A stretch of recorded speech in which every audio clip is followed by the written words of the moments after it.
Everybody get up, no need to cram now. We got a real jam going down, going down, going down, going down, going down, going down. Welcome to the IntelliJAMS. What's going on, Alex? Happy Monday.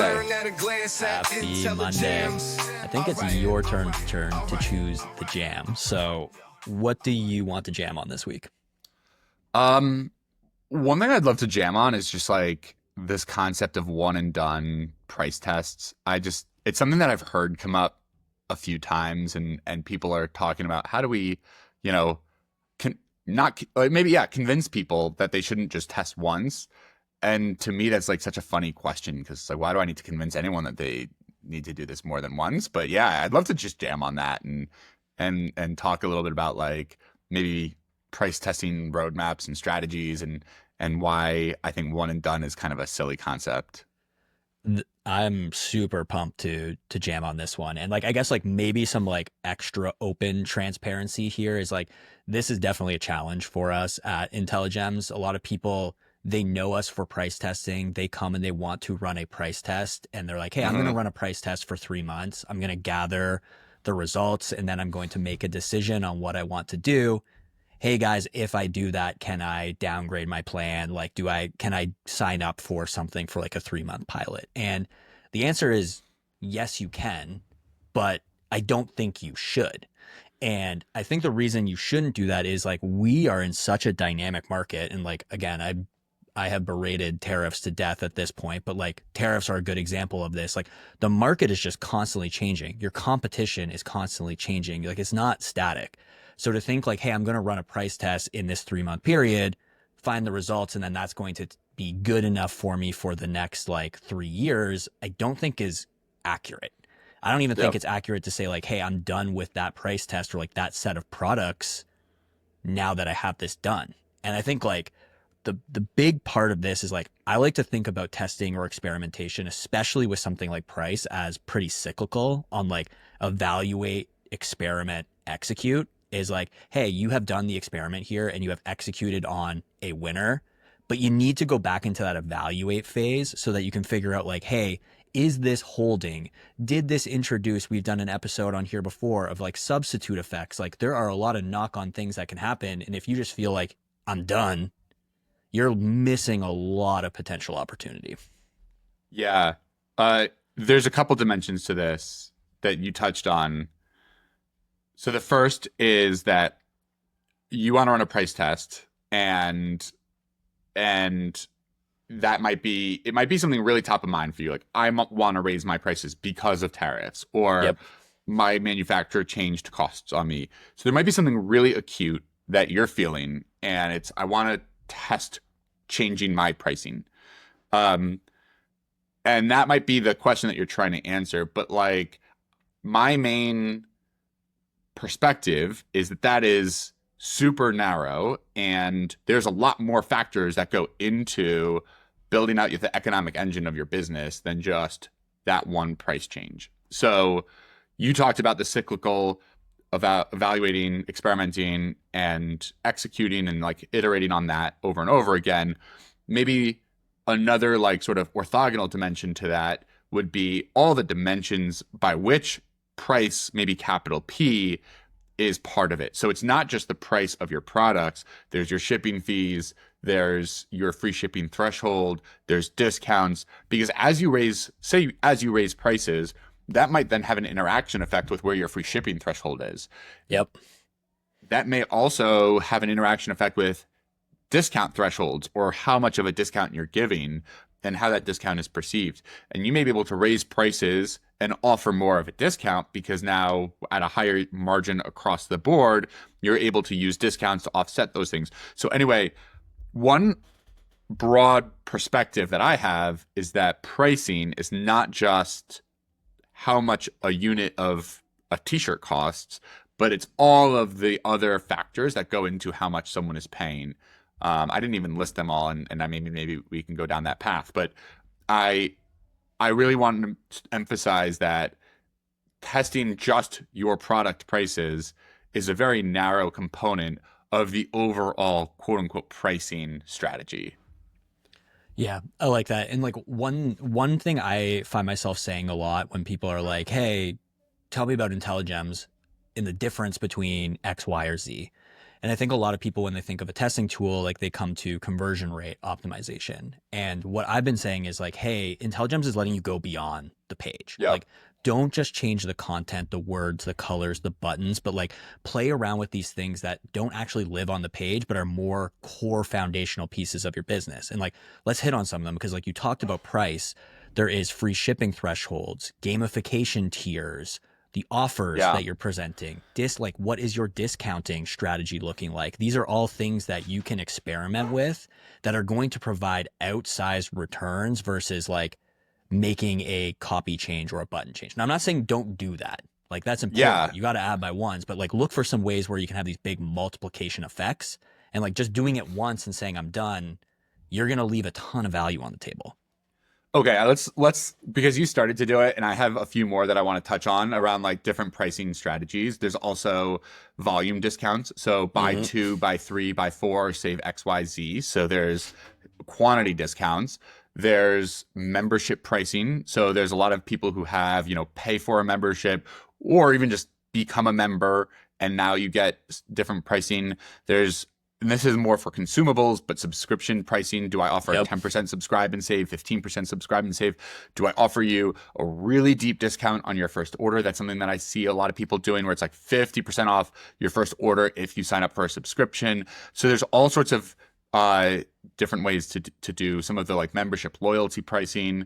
You talked a little bit about the gamification, but I really do think that like hitting different AOV thresholds or order thresholds. So it's like, at $75, you get free shipping. At $125, you get free chopsticks. At $200, you're getting 20% off. Like there is a real strategy behind those tiers and what is the offer at each of those tiers. And that then circles back to like, what is the price? If you have a product that was $69, which was just below that $75 free shipping threshold, and you test and it's like, okay, I'm going to raise that.